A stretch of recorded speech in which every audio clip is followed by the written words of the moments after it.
പണ്ട് ഒരു നമ്പൂരിച്ചനുണ്ടായിരുന്നു. അദ്ദേഹം പാചകത്തിൽ വളരെ കേമനായിരുന്നു.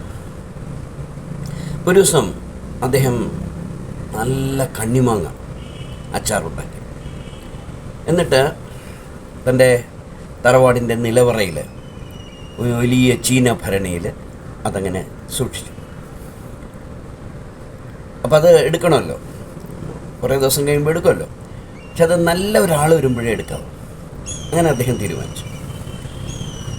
അങ്ങനെ ഇരിക്കുമ്പോൾ സ്ഥലം SI അദ്ദേഹം ഒരു കേസ് അന്വേഷണത്തിന് അവിടെ വന്നപ്പോൾ അദ്ദേഹത്തിന് ഊണ് ഇല്ലത്തുനിന്ന് കൊടുക്കാം എന്നൊരു തീരുമാനമായി. അദ്ദേഹം വന്നു. അപ്പോൾ ഈ നമ്പൂരിച്ചൻ തീരുമാനിച്ചു, എങ്കിൽ അച്ചാറിൻ്റെ ഉദ്ഘാടനം ഇന്ന് തന്നെ ചെയ്തിടാം.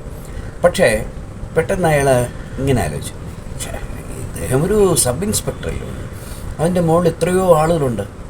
അപ്പോൾ വിദ്വാന് അത് കൊടുക്കണ്ട, ഇനിയും ബെറ്ററായിട്ടുള്ള ആൾ വരുമ്പോൾ നമുക്കത് ഉദ്ഘാടനം ചെയ്യാം. അങ്ങനെ അത് കഴിഞ്ഞിട്ട് DYSP വന്നു. അപ്പോഴദ്ദേഹം നിലവറ വരെ പോയി, പക്ഷെ തിരിച്ചു വന്നു. കാരണം എന്താ, ഇനി ഇദ്ദേഹത്തിൻ്റെ മുകളിൽ IG DGP അങ്ങനെയൊക്കെ ഇല്ലേ, അങ്ങനെ വിചാരിച്ചു. കളക്ടർ വന്നു, അപ്പോഴും നിലവറ തുറന്ന് കണ്ണിമാങ്ങ എടുത്തില്ല. മന്ത്രി വന്നു, അപ്പോഴും എടുത്തില്ല. അദ്ദേഹം ഒരു നാട്ടിൽ വളരെ പ്രമാണിയായ നമ്പൂതിരിയാണ്, അതുകൊണ്ട് ഇവരൊക്കെ വരും വീട്ടിൽ. പക്ഷേ ആര് വന്നിട്ടും തിരുമേനി ഇത് എടുത്തില്ല. ഒടുവിൽ അദ്ദേഹം മരിച്ചുപോയി. മരിച്ചു കഴിഞ്ഞപ്പോൾ ശ്രാദ്ധം നടക്കുകയാണ്. അപ്പോൾ അതിൽ എല്ലാവർക്കും അന്നദാനമൊക്കെ കൊടുക്കും. അപ്പോൾ മക്കൾ പറഞ്ഞു, അപ്പൻ നിലവറയിൽ ഒരു ഭരണി മാത്രം തുറക്കാതെ വെച്ചിട്ടുണ്ട്, അതിൽ കണ്ണിമാങ്ങെന്നാണ് കേട്ടിരിക്കുന്നത്, അത് ചീത്തയായിപ്പോയി, അതാണ് അപ്പൻ അത് എടുക്കാത്തത്. അല്ലെങ്കിൽ എടുക്കണ്ടേ, നമുക്കൊരു കാര്യം ചെയ്യാം, നമ്മളിവിടെ ഭിക്ഷക്കാർക്ക് അന്നദാനം കൊടുക്കുന്നുണ്ടല്ലോ, അവർക്കത് കൊടുക്കാം എന്ന് പറഞ്ഞ് ഈ ഏറ്റവും രുചികരമായിട്ടുള്ള ഈ കണ്ണിമാങ്ങ ഭിക്ഷക്കാർക്ക് വിളമ്പി.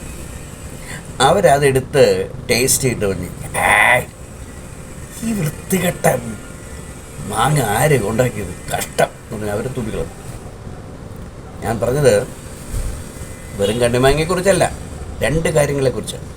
ഒന്ന്, നിങ്ങളുടെ കയ്യിൽ ഒരുപാട് പണമുണ്ട്, നിങ്ങളതിങ്ങനെ സൂക്ഷിച്ച് വെച്ചിരിക്കുന്നു, ഒരുപാട് സ്ഥലങ്ങളൊക്കെ വാങ്ങിക്കുന്നു, നിലവറയിൽ സൂക്ഷിക്കുന്നു, ബാങ്കിലിങ്ങനെ അക്കൗണ്ടിലിട്ടിട്ട് പെരുപ്പിച്ചുകൊണ്ട് വരുന്നു. ഒരു പ്രയോജനമില്ല. നിങ്ങൾ മരിക്കുമ്പോൾ നിങ്ങൾ ഒരു ആംബുലൻസിലേ പോവും. നിങ്ങളെ ശരീരമെന്നാണ് ആളുകൾ പിന്നെ വിളിക്കുന്നത്, ബോഡിയും. 16 ദിവസം കഴിയുമ്പോൾ സദ്യ കൊണ്ടിട്ട് ആളുകൾ പോവും. എന്നിട്ട് നിങ്ങളെപ്പറ്റി ആരും ഓർക്കുക പോലുമല്ലേ ലോകത്ത്. നേരെ മറിച്ച് നിങ്ങൾ ആ പണം സാധാരണക്കാരായ മനുഷ്യർക്ക് വേണ്ടി ചിലവാക്കിയിട്ടാണ് പോകുന്നതെങ്കിൽ തീർച്ചയാണ് പലരുടെയും കണ്ണുകൾ ഒന്ന് നിറയും നിങ്ങളെക്കുറിച്ച് ഓർമ്മിക്കും. അതുപോലെ തന്നെയാണ് ഈ സ്നേഹവും കേട്ടോ. പലരും അവരുടെ മനസ്സിൻ്റെ നിലവറയിൽ സ്നേഹമിങ്ങനെ ഉപ്പുമാങ്ങ ഭരണി സൂക്ഷിക്കും, ഒരിക്കലും എടുക്കില്ല. ഏറ്റവും നല്ല ആൾ വന്നാലേ എൻ്റെ സ്നേഹം ഞാൻ കാണിക്കൂ എന്ന് പറഞ്ഞിരിക്കും. അതിന് കുറേ കണ്ടീഷൻസ് പറയും, അങ്ങനെയുള്ള ആളായിരിക്കണം, ഇങ്ങനെയുള്ള ആളായിരിക്കണം, ഒരുപാട് ഭരണഘടന വ്യവസ്ഥിതിയൊക്കെ പറയും. അങ്ങനെ ഒരാൾ ലോകത്തുണ്ടാവില്ല. അപ്പോൾ വരുന്നവരൊക്കെ തിരസ്കരിക്കും. അവസാനം വല്ല വൃദ്ധസദനത്തിൻ്റെയും വരാന്തയിലിരുന്ന്, ഇങ്ങനെയൊന്നും ആവില്ലായിരുന്നു എൻ്റെ ജീവിതം, കഷ്ടം, വിധി എന്നൊക്കെ പറയും.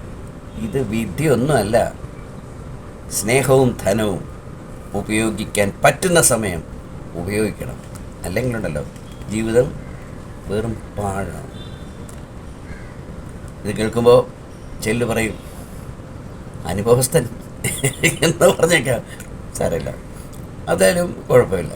പിന്നെ ചിലർ പറയും, ഇതെന്നെ ഉദ്ദേശിച്ച് പറഞ്ഞാണ്, എന്നെ മാത്രം ഉദ്ദേശിച്ച്, അതും സാരമില്ല, കാരണം എല്ലാം സത്യമാണ്.